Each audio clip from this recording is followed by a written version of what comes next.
Voici comment une loi européenne peut provoquer des embouteillages dans les ports ivoiriens et avoir un impact néfaste et direct sur les producteurs de cacao en Côte d'Ivoire.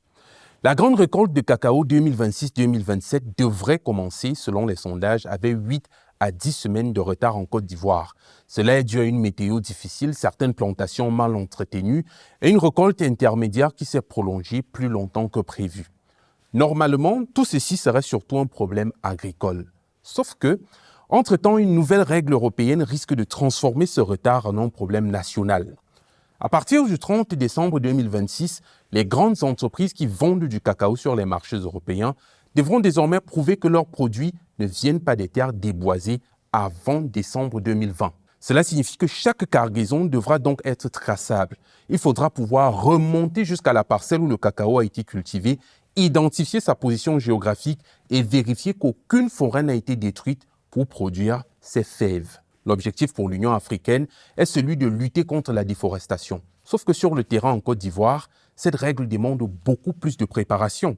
Il faut enregistrer les producteurs, cartographier les plantations et séparer le cacao conforme du cacao qui ne peut pas encore être tracé. Et pour éviter ces nouvelles contraintes, plusieurs exportateurs de cacao pourraient chercher à envoyer leur cacao en Europe avant le 30 décembre. Je ne sais pas si vous voyez venir le problème. À cause du retard de récolte de cette année, une grande partie du cacao de cette année pourrait arriver presque au même moment. On parle d'environ 900 000 tonnes qui sont attendues dans les ports ivoiriens entre octobre et décembre 2026. Cela signifie plus de camions sur les routes, plus de marchandises dans les entrepôts et plus de pression sur les ports d'Abidjan et de San Pedro. Maintenant, si les entrepôts sont pleins, les camions devront attendre. Si les ports sont saturés, les bateaux ne pourront plus être chargés assez rapidement. Et si le cacao ne peut plus avancer, le blocage finira par remonter jusqu'au village, chez les petits producteurs. Les coopératives, de leur côté, auront plus de difficultés à vendre leur stock. Les achats auprès des producteurs pourraient ralentir. Bref, une batterie de conséquences. Sachant également que le cacao supporte mal certaines conditions de stockage.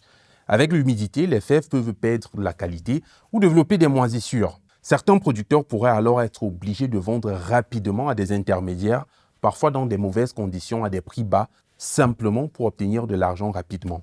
Cette situation montre une réalité importante. La Côte d'Ivoire est le premier producteur mondial de cacao. Pourtant, une loi décidée en Europe, à Bruxelles, peut mettre toute son infrastructure sous pression. Avec tout ça, ma question pour vous est celle-ci.